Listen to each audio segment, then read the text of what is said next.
Hi, everyone. I'll be introducing Zackory Erickson, an assistant professor at the Carnegie Mellon Robotics Institute, where he leads the Robotic Caregiving and Human Interaction Lab.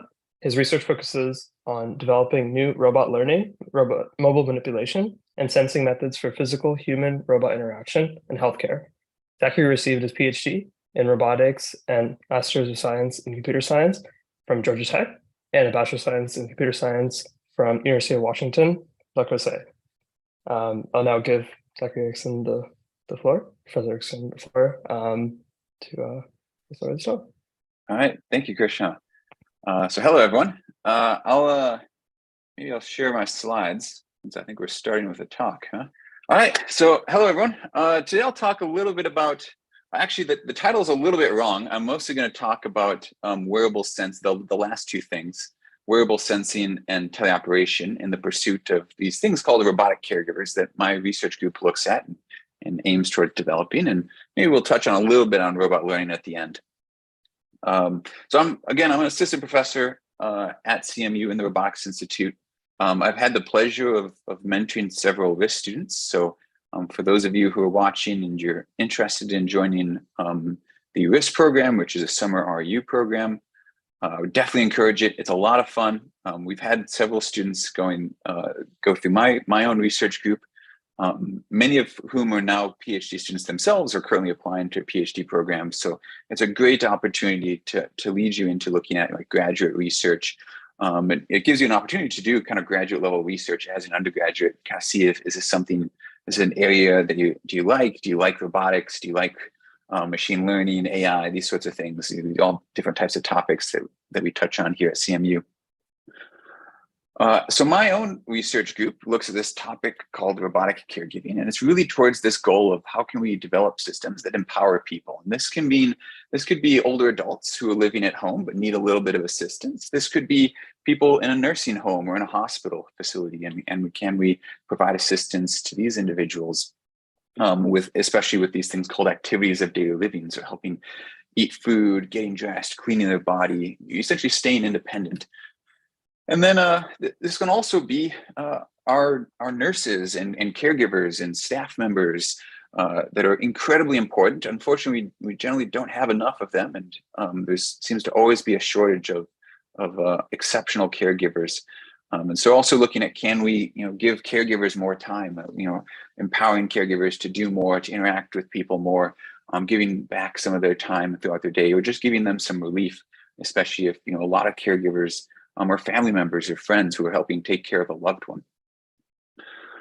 Now, technically, a lot of my group's research looks at something called physical human-robot interaction. This is how do we get robots to be in close physical contact with people. These are robotic systems that are touching people, sensing and manipulating both the human body as well as different things around the human body. So two different ways of looking at this. I like these videos. This is a robot providing bathing assistance. So it's moving this washcloth along a human arm. And this is another system. These videos are a couple years old, but I think they do a really good job of describing and illustrating some of the research that my group does. This is a robot that's providing dressing assistance, so helping pull on both sleeves of a hospital gown, in this case for an individual with an amputation. Now, what I'll talk today about is I'm going to kind of dive into one specific project that we have going on in the lab, and hopefully if there's time at the end, I'll talk about a number of other different types of projects. One of the areas that we've been doing research in and looking at is technology that can help and benefit individuals with paralysis. This is a loss of motor function and the loss of ability to use different parts of your body. Unfortunately, in the US, it's a little bit more common than we might think. The current estimates or recent estimates from the Christopher and Donna Reeve Foundation put us at over 5 million people in the US that have some form of paralysis. The two biggest culprits are spinal cord injury. The other one is stroke. And really what we've been targeting is in looking at is technology that can benefit people that have lost motor function, especially hand function. And this can be due to things like stroke, spinal cord injury, of course, multiple sclerosis, cerebral palsy, as well as a bunch of different types of neurodegenerative, and even in some cases, cognitive diseases and impairments. Now, for individuals that have lost hand function, it can be really, really devastating. For these individuals, we use our hands to do everything. And so if you've lost the ability to use your hands for any sort of reason, essentially it puts you in a state where you rely on assistance from other people to do almost everything in your daily life. We use our hands to eat food, to get dressed, to opening doors, to preparing meals, to even just pulling a chair back so you can sit down in it. We use our hands to do everything. And it can be really devastating for people that have lost the ability to use their hands. And this really creates an opportunity to look at robotic systems that can provide assistance for individuals that have lost the ability to use their hands. Something that we call assistive teleoperation, the ability to teleoperate robots, control them, to do different things for them. In some cases, these individuals that have lost hand function, they've essentially lost control of their own physical body. And one of the things we're looking at is, can we give them a robotic body to use as a replacement, something that allows them to, again, do physical tasks in their home environment or in their environment broadly, allow them to regain some of this independence on their own. However, there's this challenge, which is how can individuals that are in need of these types of systems or could benefit from these systems actually control these robots?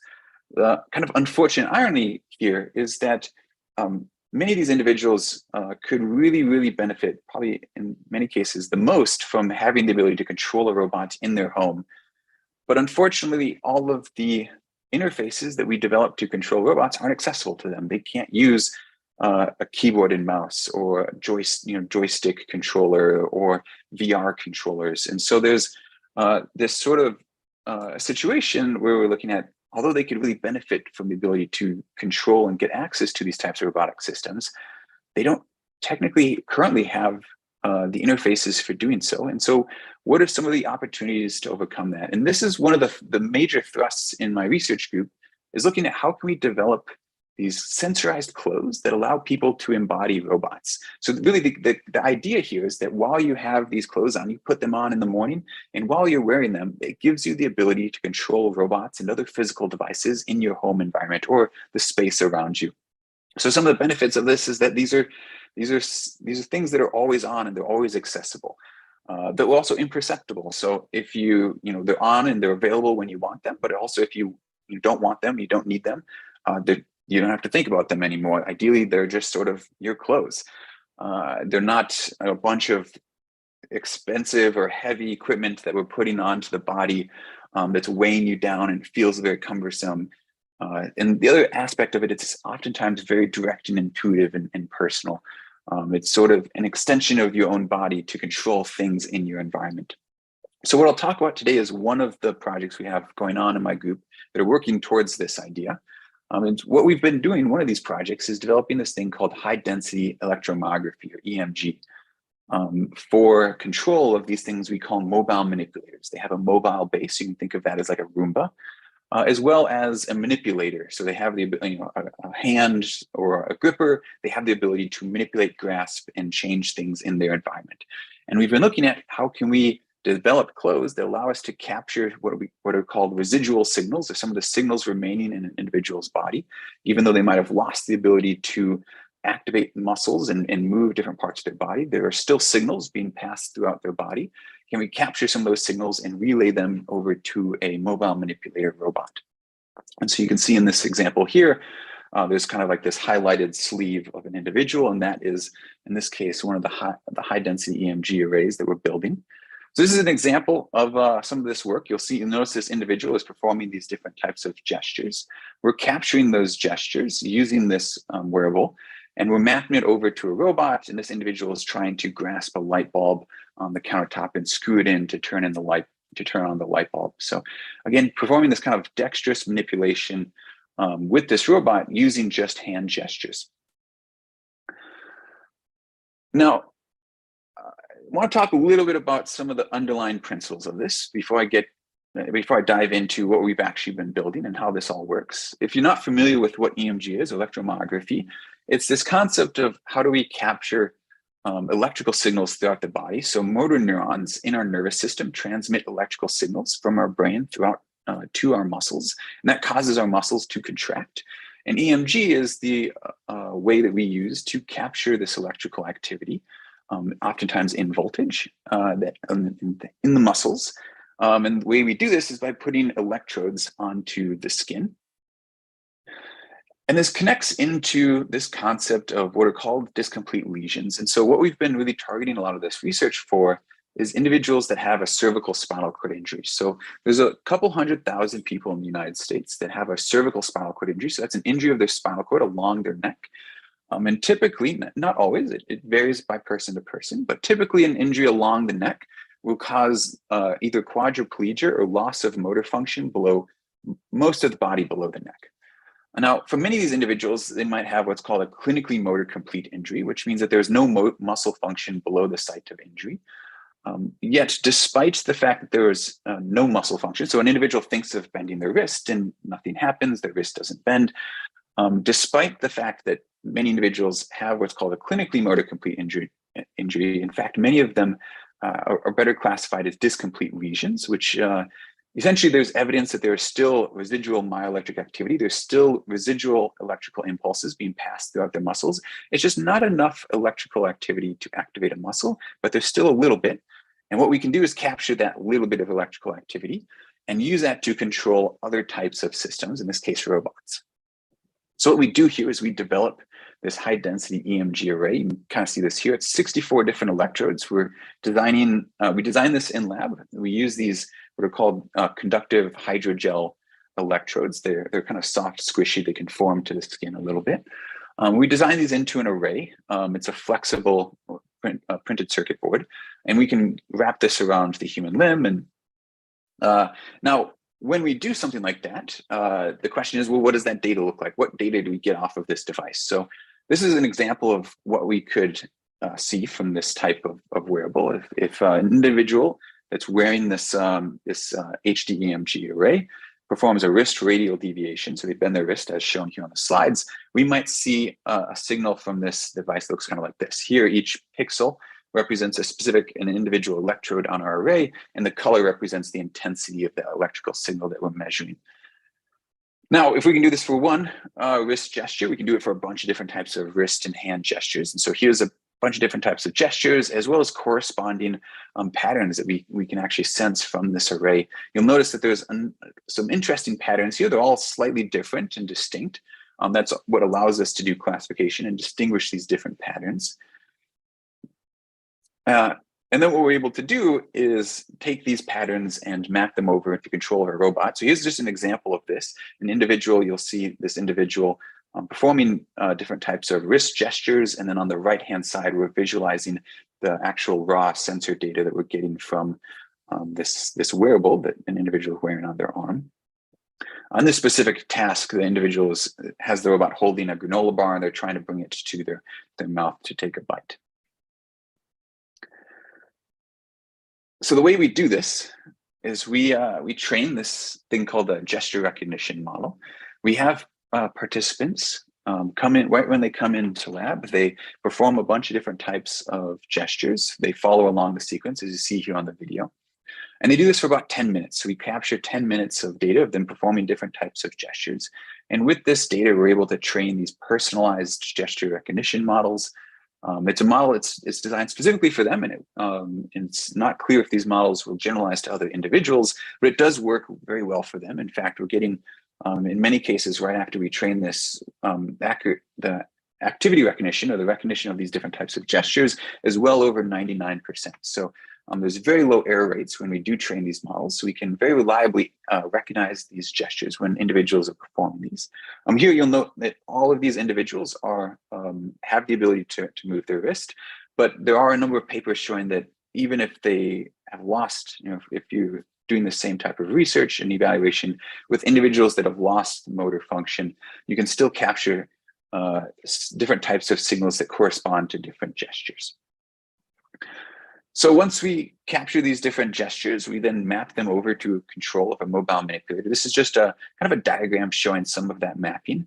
Notably, the main thing to take away from this, so for example, if you look at the right-hand side, we mapped some of these gestures to control of the mobile base, so being able to drive the robot around in space is 4 different gestures for doing that: forward and backwards, turning left, turning right, and then another 4 gestures for lifting up and down the arm, as well as this robot has a telescoping arm, so it extends outwards or contracts inwards.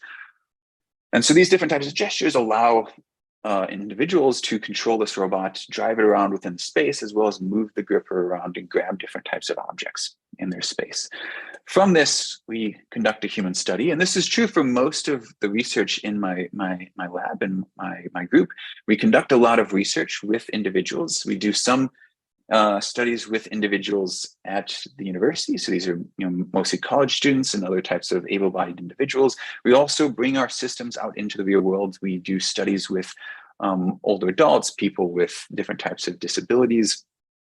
So we really kind of bridge the gap of a lot of this. And I think a lot of the research that we do is really working towards how do we get these systems out into the real world to benefit the real people that have needs for these types of systems. In this case here, we run a human study with 13 able-bodied individuals. And we have participants perform 4 different tasks. One of them is what we call a feeding task, where they try to bring the robot over. The robot's holding a granola bar, and they try to bring it to their mouth to grab a bite. There's a meal preparation task where they need to pour some Cheerios onto a plate. Another task, a blanket task, in which they need to grasp a blanket and then pull it off of their legs. And then also a light bulb task, which is really just sort of a challenging task. How do you get the robot over, grasp a light bulb, and actually twist it to turn it in? So after running this study, I won't unfortunately don't have time to really dig into all the results from the study, but I want to just highlight a couple of them. One of them is after running this study, we kind of observe how long is it taking individuals to use this system to perform different types of tasks. So you'll notice here on the left is some average time in minutes for performing different types of tasks using this wearable system. Of course, they are a little bit longer than you yourself are able to perform this task, but that's okay. One of the main takeaways from this is that it's very comparable to other types of interfaces that our group has been developing and other types of groups have been developing for interacting with and controlling robots in the home. So this is really sort of a wearable, capable interface that's on par, in many cases, sometimes even better than other types of interfaces that people could use to access and control robots. We also asked individuals a couple of different types of questions on their perspectives of using the system. One of them is how did they perceive their ability to improve controlling the robot over time? We also asked if the system was intuitive to use and what they were doing with the system, and also if they were able to convey their intention. So if they intended to do different types of activities or perform different types of motions, did this interface, this wearable interface, allow them to do that with the robot? In general, we found that most individuals strongly agreed with these statements, that they were able to improve over time, that the system was intuitive, and they were able to convey their intentions to the robot. A couple individuals did disagree, which you see there on the left-hand side, but the darker blue colors are representing individuals that would strongly agree with this. So we have some more work to do here. It's definitely not a solid solution yet, but we're making some really good progress in terms of getting these systems developed to a state where we can actually bring them out into the real world and have real people with different types of impairments actually use these systems in their homes. So that's just kind of a dive into one of the projects going on in the lab. I'll also give a sampling of some other projects that are going on in the lab. So if you are an undergraduate student and you're looking at doing research and maybe you're considering joining CMU for the RISC program in the coming summer, maybe these list of projects can give you an idea of some of the things that have been going on in the lab. Now, it's hard for me to predict exactly what are the projects that will be happening in 9 months from now, next summer.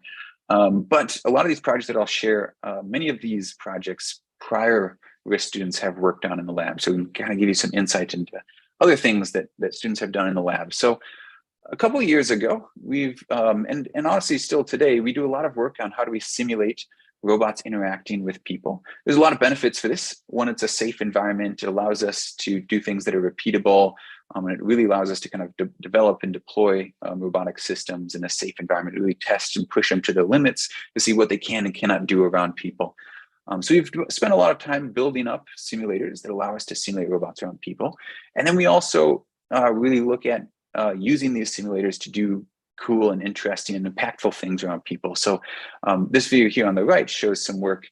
There should be another video there. Not sure why the right-hand side should play. Not sure why it's not. But there's another video there that shows the real world doing that real robot doing the exact same thing, which is grasping the blanket and moving it off of a mannequin's body, in this case in the bed. So we've done some research on how we can use simulation to simulate the grasping and moving blankets over people in bed. And this is really motivated by the need and kind of the observation that for caregivers, whether that be nurses or family members, frequently if someone is laying in bed and unable to get out of bed, what will frequently happen is a nurse will walk up to them, they'll uncover part of their body, work with them, provide care, maybe this is wound care or some other form of care with their body, and then cover them back up. And so we've been looking at how can robots do that same task, that same process of removing blankets from the body, performing assistance, and then moving and covering the body back up. We've of course been, so that was an initial project. We've had kind of extensions on this project, as well as our student working on this project last summer, looking at how can we make the system more reliable. We've been developing these cloth dynamics models using something called the graph neural network, looping this into optimization functions and optimization algorithms, and then deploying these in the real world with real people as well. We've also done a lot of work in robot-assisted dressing. So this is an individual with cerebral palsy. He's not able to get dressed on his own. We've done a lot of work on how can we get robots to provide dressing assistance. It's really one of these core ADLs. We have to do it every single day, get dressed in the morning and undressed in the evening. And it takes a lot of time in many cases to actually perform this type of task. Can we have robots providing some assistance for this? Very recently, we've been looking at how can we generalize this type of assistance. Again, we use simulation for this. We simulate robots moving lots of different types of garments over people. And looking at, in this case, we see a robot dressing lots of different types of garments. You'll see different colors, different size garments onto people with different body sizes, holding different poses. And so one of the big things we're looking at now is how do we generalize this type of assistance across a lot of the variety and variability we see in the real world. You know, everyone is wearing different types of clothes, people have different body sizes, they have different preferences. How can we generalize across a lot of this variation and still have successful systems? Another project that we've had a student working on for multiple summers now, actually, is looking at the development of these things, this system called spectroscopy. It's using near-infrared light or just different types of wavelengths of light to sense materials of objects inside of, in this case, containers. So what we've really been looking at is one of the things we've been doing is we've been developing these spectrometers, end effector spectrometers that we can integrate onto robots. And with this type of sensing, it allows robots to sense what is inside of containers. So imagine if you have a plastic mug, and the question is, well, what's inside of this? Is there milk inside of here? Is there water? Is it sugar or salt? Or I'm not sure, especially if it's visually opaque. But this is one of the things that we can actually sense with spectroscopy. With spectroscopy, a robot can actually sense inside of these containers and say, I see that this is oil, or I see that this is cow milk, or maybe it's soy milk, right? We can actually have robots now sense those sense those types of materials and use that. And really where we're going with that is how do we use this type of information to do manipulation so robots can reliably manipulate different types of liquids and granular media, which are remarkably hard and challenging for a lot of reasons. One of those major reasons is how do you sense these types of things? So we've really been digging into that. And then very lastly here at the end here is one of the, we also do some work in medical device sensing. So one of my PhD students has a couple of different projects focused on different types of medical devices for individuals with eczema. Eczema is this condition which causes this burning sensation to itch, and it doesn't go away even though you keep on itching. But 1/10 of the US population has eczema, so it's actually pretty prevalent. And what we've been looking at is, can we develop these sensorized rings that allow us to allow both dermatologists or clinicians, as well as individuals that have eczema, to just be able to track quantitatively the different types of scratching actions that they're performing. Oftentimes, scratching is a very passive thing. We don't think about it when we're doing it. Just kind of, we do it, and then all of a sudden, for individuals with eczema, it might be, they're doing it for an hour, and then all of a sudden their skin is red and it's burning. Can we actually capture when scratching is happening? How often is it happening? How intensely is someone scratching their skin? And use this as quantitative data to, provide it both to patients so they can see, what types of, for example, what types of aspects in their life might be causing inflammation that's causing a trigger to their eczema, but also providing this data to dermatologists so they can provide more specialized treatment plans that are actually tailored to an individual, and being able to observe those interactions over time as an individual's at home. So this is just a highlight of some of the research in my group. It's not encompassing, it doesn't touch on everything we do, but it's just a flavor of some of the different topics we touch on. So this is the last slide I have. So thanks for listening to the talk. I'm happy to take questions, answer, talk about what is it like to apply to grad school? What is it like at CMU? I'm happy to talk more about my own research in my group. So really happy to talk about anything here. But at this point, I'm all done. So I'll hand it over now. So thank you, everyone. Thank you so much. That was a really, really insightful talk. I think we definitely learned a lot. Yeah, I think we can jump into some questions. I think the first question is related to how important do you think it is for students and grad students and kind of just like research in general to understand like human biology and kind of the more other aspects of sciences for doing research like this? Yeah, this is great. This is a really good question. The answer is it's really up to you. So there's my group in particular, and it also kind of depends on what type of research you want to do, and what type of background do you need to do that type of research. Of course, if you're looking at, if you wanted to do optics level research, you'd need a strong background in physics. That's just part of doing optics research. But in my own group, I've got students that have backgrounds in mechanical engineering, biomedical engineering, computer science, and electrical engineering. So it's a really diverse group. And what that allows us to do is tackle a lot of different types of problems. So I have students that are building sensors. I have students who are doing work on AI and robot learning. And so it's a really diverse group, but we're able to combine a lot of these technologies to produce really neat solutions that otherwise, just a single computer scientist wouldn't be able to do all by themselves. And so I think really the answer to this question is you will likely be going into grad school with some skill set. If you're interested in grad school or doing research broadly, you'll come in with some skill set, and you can dive into research without having to, if you want to do research on providing, so in this case, a lot of my research is how to interact and provide assistance to people. I would say a lot of my students don't have backgrounds in biology. That doesn't mean that they don't understand biology or anatomy and such, but they learn the parts that they need for their research. And so that's, I think, actually very frequent. And if you decide to go and do a PhD somewhere down the road, in many cases, a PhD is really training you to how do you become an independent learner. Of course, an independent researcher, because you're going to do a lot of that as well, but also how do you learn new topics all by yourself very quickly and get up to speed with it, so you're at least proficient enough to work and use those types of materials and resources. So absolutely, you don't have to feel like, if you want to do research relating to the human body, that you need to understand human anatomy just to do that. Of course, it can't hurt, but there's also a lot that you can do, and you can deploy the skills that you do have to benefit these research areas as well. Cool, thank you so much. I think we have another question from the YouTube chat.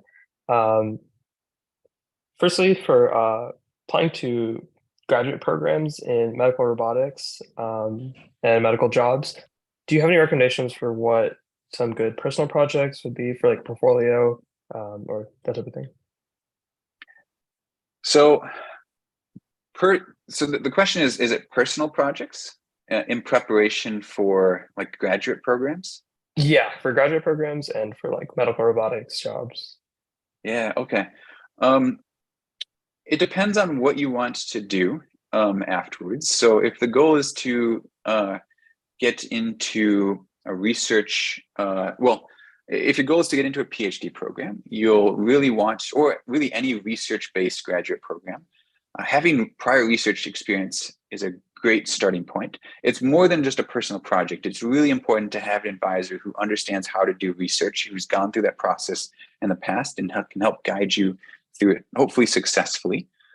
And so it is a little different than a personal project. That's also specific to if you wanted to do graduate level research and get into a program that will ask you to do graduate level research, either at the master's or PhD level.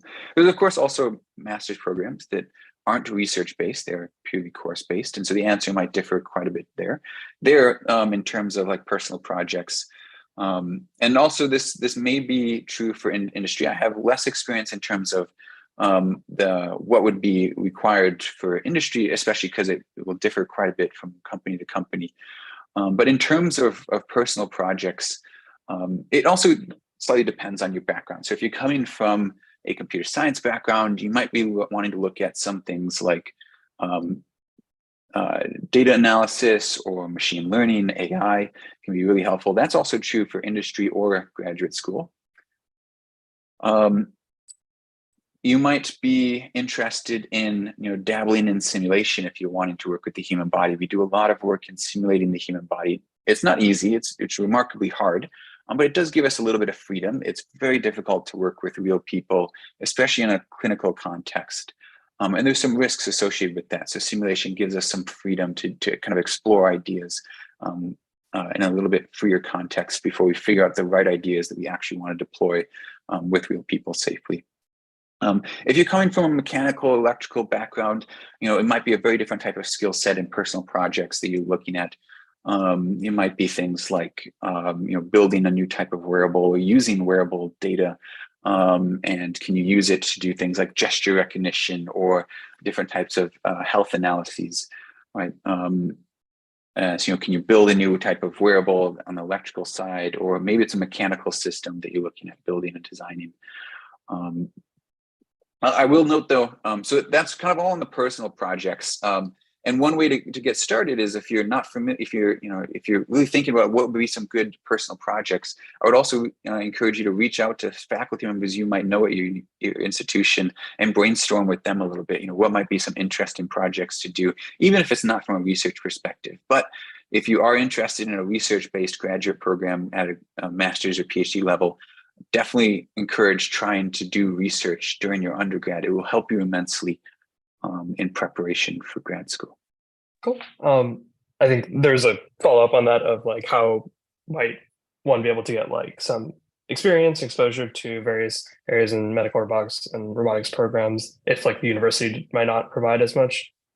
Yeah, so I mean, I personally did not do my undergraduate degree at a top 10 research institution. My university for undergrad is a liberal arts undergraduate primary university.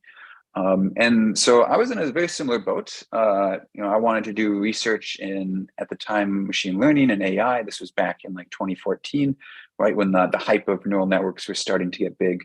And so I went elsewhere. I actually did these things called NSF-RU programs, research experience for undergraduates. So I traveled to other universities, other research institutions, and did research there. And that's how I got a lot of my own personal exposure to research. And that actually led me directly into doing a PhD and then continuing on as a professor. So I was in a very similar boat. And my main suggestion there is, if you're interested in a specific research area, and if it's available at your university, then you have the benefit there of reach out to the faculty member and try really hard to join that research group and put in the effort. But if that type of research isn't available at your institution, there might be other institutions that do have that research, including like medical robotics or healthcare robotics. Here at CMU, we have that, of course. And there are programs that can allow you as an individual who is not at CMU or that specific university to come and visit for summer and get that research experience and really have 3 months of focused time to dig into research. The benefit there is you don't have to take classes, so it's an absolutely wonderful experience to just spend several months really digging into research. There's no other distractions. You get the benefit of visiting a new city and trying something new. So I definitely encourage that. Cool, thank you. I think another question from YouTube chat is, how is the general population kind of accepting this introduction of like medical robotics, and maybe both in like the surgical context and as well as like kind of more in this type of caregiving context? Yeah. So I personally do not do surgical robotics. There are other Sure. faculty and members at CMU that do, but I personally do not. I work mostly on robotic systems that provide care. Essentially, you can think of it as like before and after surgery. So I won't speak to how the population is accepting of surgical robotics, although it does seem to be growing as both in terms of the number of surgeries that are robot based as well as people's acceptance of it. But in terms of caregiving from a robotics perspective, it's definitely a very kind of new and up and coming field. So there's it's hard for me to make definitive statements because we really don't see these systems deployed out in the real world yet. So there's still a lot that we don't entirely know yet, but also that makes it a wonderful research area because there's so many open-ended questions to be answered. But based on my own personal experience and the experience from my own research group, I would say that the vast majority of individuals, pretty much every individual we've interacted with has been overwhelmingly acceptive, as well as really enthusiastic about getting this type of technology. I mean, when we work with people that have severe levels of impairment, so quadriplegia, where they've lost motor function, pretty much all motor function below their neck, they don't have any other opportunity, right? There's no other option for them. They have a caregiver. Oftentimes it's a family member who does everything in their day for them. So the ability to all of a sudden to do things by them, like to eat a meal by themselves for the first time in how many years is very, very impactful, and it's really neat to see many individuals we start giving these types of systems access to, and they're able to do things that they haven't been able to do for a long time, all on their own, right? They're able to do this independently again, using these by controlling these systems, and really kind of seeing it as an extension of their own body. So again, they can do physical things again they haven't otherwise been able to do. So I would say the reception has been very, very positive thus far, but we still have a lot more open-ended questions, and there's still a lot more work to be done in that space. That's a really good question. Cool. Yeah, I think that definitely leads into the next question, a little bit more related to like the technical side. The question is related to like EMG data is usually very noisy and at a very small scale, or like in the millivolt scale. How do you see kind of the future of research going in the direction of more hardware sensor improvements, or focus more on like signal processing, or some kind of combination and work in both directions together? This is a good question. This is someone who has probably worked with EMG a little bit to know that it's pretty noisy. So you're absolutely right. There's ways to get around that. There is invasive EMG in which you insert a needle into the muscle. You will see that more in like surgical context. They do use that. We don't do that. We do surface-based EMG. So we just put a little electrode on the skin. You can pop it off it just fine. It doesn't go inside of the body. There is more noise when we do this. However, the answer to your question, I really see is both. It's both hardware improvements as well as software. And there's still a lot of work. There's been a lot of progress in the field, but there's still a lot to be done. So again, we develop our own EMG arrays, and we're really looking at how do we make them both soft and conforming, but also high density. So a lot of research that we've seen with EMG, you'll see a couple of electrodes, maybe 2 or 3 placed on the arm, and they usually place them on just major muscle groups. We're really interested more in those kind of, by using a high density array, we can capture a lot more of those smaller activations. We can capture those smaller muscles that are potentially receiving signals. And so we think there's some really interesting data from that perspective.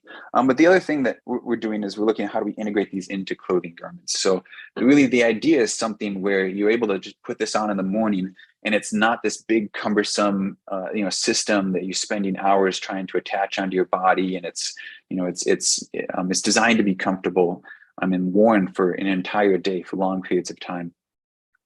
It does present its own challenges, but as a result, there is definitely some key hardware developments that we have to do to get to that stage, right, where we can develop these EMG arrays that work and are reliable over long periods of time and can be integrated into clothing garments.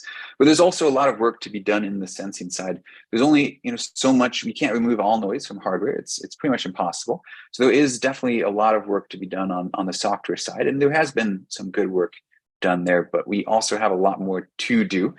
This is true for the whole field, really, of how do you do signal processing, how do you clean up this data, but also how do you do things like generalization. So we've really been looking at it from a personalization perspective. We train, when we train these gesture recognition models, they're fine-tuned and personalized to each individual. And so every individual needs their own model. You can almost think of this as like Face ID for your smartphone, right? But there's also an opportunity really of looking at, does it need to be personalized? Can we do things like generalization? Can we capture data from 100 or 1,000 different individuals and use that to train these sort of like general purpose models where you can deploy them and say, hey, you don't have to spend 5 or 10 minutes when you put on this garment to get it fine-tuned and ready to go. You can just use it right out of the box and it should work pretty well for you. And so those are also aspects that requires definitely a little bit more on the machine learning and AI side to do those things, but there's definitely a lot of opportunity in that space as well. Cool, thank you so much. I think another question from YouTube chat along the similar lines of kind of getting into the field of medical robotics. What do you see as kind of like maybe some of the first steps to kind of get introduced into the various areas that are more important, specifically for medical robotics, or do you kind of see more so as like picking things that are more interesting and going in that direction? So this is a very open-ended question. Let me see. Could you repeat the question just again to make sure I get all the components? Sure. Yeah, I think it's mainly asking like what are kind of the first steps to get started into like studying and working with medical robotics. So I think maybe one of my previous answers touched on this a little bit, but it depends on what you want to do. So if you want to do graduate level research, if you're thinking about, I want to get a master's degree or a PhD in this area of research, it can be helpful if you're still in your undergraduate program to look at what are some of the opportunities to dive into this as an undergraduate. Is there a research program? Is there a research group at your institution that does work in this space, or a faculty member who is at least adjacent, who maybe doesn't do like healthcare or medical robotics, but does something very similar, right? So that can be one opportunity to dig in. Of course, there's the personal projects aspect, but of course, I would just suggest that you find a mentor. If you're wanting to do a personal project, find a mentor who's done something in this space in the past. It'll be helpful for many reasons, but also so that you can have some guidance and you don't have to feel like you're soloing everything.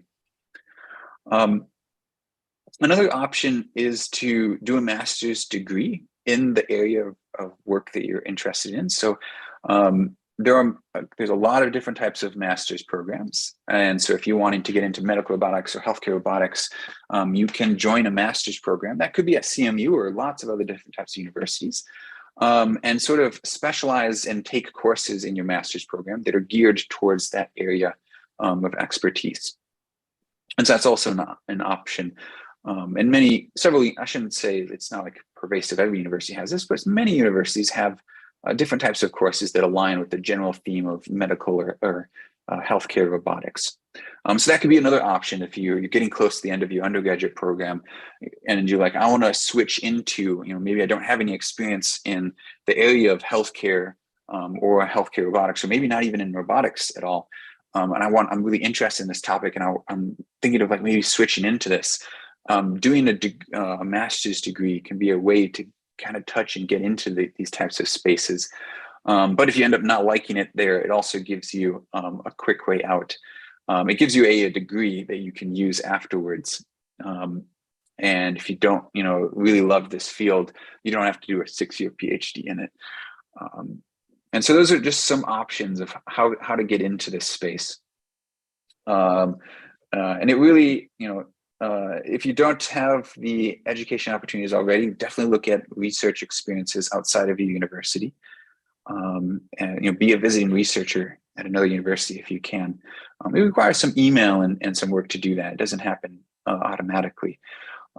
Or look at taking a small, shorter abbreviated degree at another university that has some of these, course offerings that interest you. Cool. I can also ask another question. Go for it. So, how do you kind of think about dealing with a lot of the more social implications and aspects related to maybe some like stigmas or other things related with developing robots and assistive technology in general? Do you mainly work primarily in trying to like co-design and like develop things in conjunction with whoever you're working with, or is there a lot of like research and kind of systematic analysis that kind of happens? Yeah, there's a really good and insightful question. Every project's a little bit different, but I would say generally across the board, almost every project we have going on in the lab, there is a stakeholder that's involved in the research. This can be, in some cases, a clinical collaborator. It's a faculty member or a clinician, medical doctor who's working with us to help us inform our research and make sure it's on track, so it's actually going to be applicable to the target audience.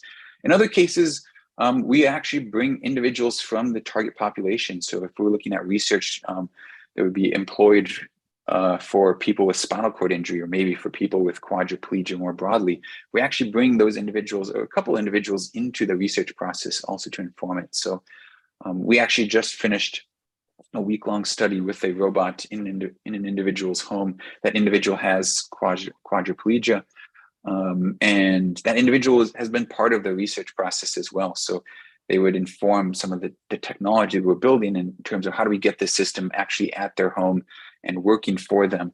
And so there's also another aspect to a lot of this technology, which is that there's a huge spectrum of disability. It's not, if you've had a stroke or if you have quadriplegia, that does not mean you are the same or you even have the same problems or concerns as another person that has the exact same condition. Right? Two individuals with quadriplegia may have very different types of abilities or capabilities. Some individuals may have slight movement in some of their fingers or hands. Some individuals might not have anything. Some might also be mute and unable to speak. Right?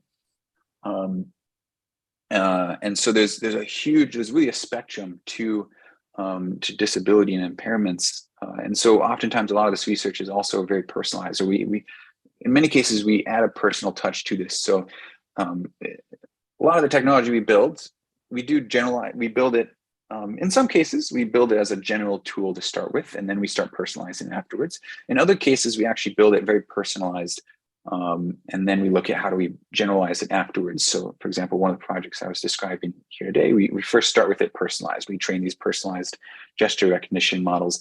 And then there's this question of, well, can we generalize that to a larger population? So that's another aspect to consider. Is a lot of this technology, and in many cases, needs to be personalized to each individual. It's really, really, really difficult to build like a one size fits all solution. And so things like, settings, accessibility options, different types of modifications to the technology can be really, really important and be the difference between someone throwing this away because it doesn't work at all and someone falling in love with it and using it every single day. And sometimes it's just small things that can be that difference there. Yeah, that's a very good question. Hopefully that answers a little bit of it. Cool. No, yeah, that's very insightful. Thank you. I don't think I have any more specific questions from the chat. I guess just general question. When thinking about like different like domain areas in robotics, there kind of the innovation for caregiving and like the specific area will come from a lot of like general robotic advancement in like different systems, like huge advancements in like transformers or machine learning models, or will it primarily come from like really spending a lot of time dealing with like co-designing and developing specific personalized or generalized systems that are targeted for individuals, and then like getting really cool insights out of that and then developing the field from there? Yeah, I love this question. I think it's going to be a little bit of both, maybe a lot of both. There's a lot of my own group's research benefits from kind of general advancements that have happened in the field. Of course, a big one is, a lot of the advancements that are happening in AI do benefit us. and we're able to deploy these types of, initially they were not developed to be deployed on assistive technologies or assistive robotics, but that's where our research comes in, and looking at how do we take them, how do we change them, improve them, and so we can actually deploy them out into the real world, onto these physical systems that are working with and around us. So I do see a kind of a little bit of both, where these general advances, one, they benefit in many cases all of society, and those underlying fundamental advances do benefit a lot of areas of research. But when you also look at a specific area of research, there are certain things that are unique to that problem that a general, there is no silver bullet that solves everything. And so these general solutions do need to oftentimes be tailored to and modify a little bit to actually solve the real problems at hand that society has. And so I see it a little as definitely both here. So I'll touch on it a little bit. I'll make that a little bit more specific here. So, for example, the project that I described, designing these HDEMG arrays that we're able to integrate into clothing garments and capture. There's a lot of underlying technology that we're building on top of the fact that we're using flexible printed circuit boards, right? That's an underlying technology that we can actually just get commercially now. We design the circuit board and we send it off to a company that makes these printed circuit boards for us. The hydrogel electrodes as well. We make our own hydrogels, but the concept of a hydrogel electrode has existed before, and that means a lot of the underlying materials that we use to develop these hydrogels also exist, and we can buy commercially. And similar things for actually, we develop a lot of the underlying machine learning models and data pre-processing pipelines that allow us to take raw data from these sensors and actually deploy them onto robots. So although we're able to leverage a lot of existing components and things in terms of building our technology, we also develop a lot of things internally to kind of make it very specific and applied to these problems. So we can have individuals with quadriplegia controlling robots in their home. The robot that we used, in fact, is a commercial robot. We didn't develop that. But we can leverage that system and all of the advancements that have happened in the field that resulted in that robotic system. We can leverage that in our research to make these systems more accessible to individuals who can really benefit from it. Cool. Thanks so much. Yeah, that makes a lot of sense. Great question. Thank you. I think maybe I'll ask one last question. Yeah. Oh, sorry. Or lead a question. Oh, Okay. yeah, I wanted to ask a question. So one thing that always seemed very important to me in caregiving, all these things, is the human aspect, actually seeing the love in the eyes of the people taking care of you, of someone else. So how do you see the impact of not having this kind of thing when we start getting robots taking care of people rather than nurses, maybe nurses you hire to take care of someone that needs care assistance? Yeah, this is a good question. I'm going to answer it. I'm going to answer a slightly different question, but I think it's going to relate to what you had asked, which is we're not actually looking at replacing nurses. So a lot of the technology that we're developing is really supposed to be kind of complementary to what nurses and caregivers are already doing. In many cases, there's a lot that the human body is amazing, and what we're able to do with our body is amazing. And one of the reasons why is that we have this wonderful cognitive brain that allows us to do a lot of different things. And there's a lot of things we just don't have good solutions to from a robotics perspective. How to cook and prepare a meal and then make sure it's all chopped up for an individual to eat is an unsolved problem in robotics. We're working on it a little bit, but being able to automate that from start to finish, it could be decades before we see something even approximately reasonable, let alone an actual commercial system. And that's just one of millions of tens of thousands of tasks you might find caregivers and nurses doing on a daily basis. So there's just so much variability, and also the ability to handle small changes, deviations. This individual needs something slightly different. even though I'm helping them get dressed, they need a slightly different assistance than another individual in the room right over on the next room over. So those are some of those details that essentially there's a bunch of edge cases, and there's a bunch of really challenging things. I really don't see robots or hardware doing any time in the near future. And honestly, there's also the social aspect too. I think probably even more convincingly of why we don't want to replace nurses. We're really trying to complement them as nurses. There's a huge social aspect to just being able to socialize with others, and removing that from people's lives can be really detrimental to their cognitive state. And so there is value in having caregivers, human caregivers and human nurses. Just the unfortunate reality is that we don't have enough of them. So being able to give caregivers more time to do aspects that are really meaningful for their life and for their job. There's a lot of things that caregivers have to do that isn't really, it's something they have to do to provide care, but it isn't necessarily impactful. It just sort of takes time. It's something they have to do. Changing sheets on a bed, right? Or maybe helping someone get dressed in the morning. Or maybe helping someone eat food. We spend 30 minutes every day for every meal eating food, right? That's an hour and a half that a caregiver, which could be, an individual's spouse or husband, right? That is actually having to provide this kind of care, just being able to give them some of that relief back in their day to be able to spend that hour and a half doing other things, right? That doesn't mean that we're removing them necessarily, but it's also, providing benefit to the caregivers themselves. And I think that's kind of the other equation to this, is that we're really looking at technologies that maybe not only benefit the individuals themselves that can benefit, that need assistance, but also the caregivers, and whether that be professional or unpaid caregivers. Can we develop technology that also benefits them? Yeah, so it's a really insightful and good question there. Oh, thank you. And thank you very much for the answer. Yeah, I think this makes a lot of sense. Definitely. Absolutely. All right. Anything else? I think just one final question, maybe. In specifically like academia, right? There's a lot of challenge in how do we share the work between different research groups, and how do we pull generalizable insights from research. And I feel like that problem becomes even more challenging with assistive technology.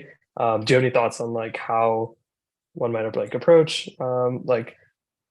trying to find parallels in different environments that are specifically for shareable in academic environment?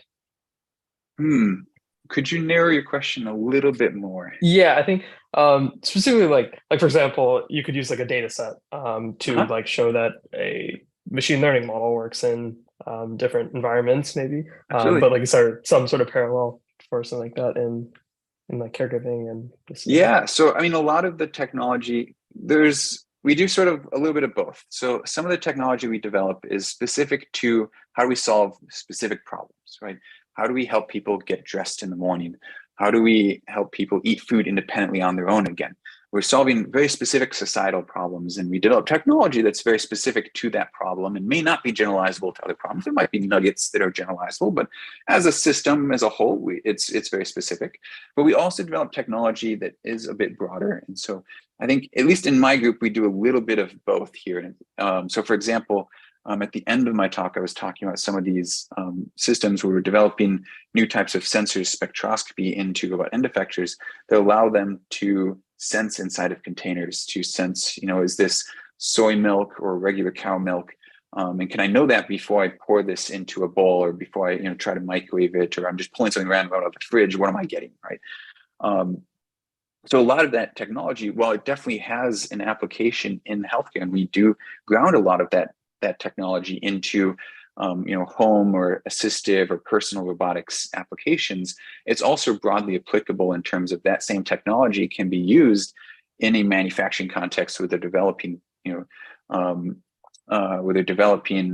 parts or things that have liquids inside of them, or used inside of a chemical lab component where you maybe you're looking at how do we automate some part of that chemical lab. And it's important to sense the chemicals inside of the different tubes and containers. So our group does a little bit of both. And so there's some technology that's very applied and specific, and other technology that's designed to be very applicable. And although we can make it specific in some cases, the underlying principles and underlying technology is much more broad. That makes sense. Yeah, thank you. Yeah. That was a Great. little bit of a broad question, but yeah. Well, I think that Absolutely concludes our Yeah, well, talk thank you everyone for for time. joining. It's Thank great you so much. to talk with you all and meet you.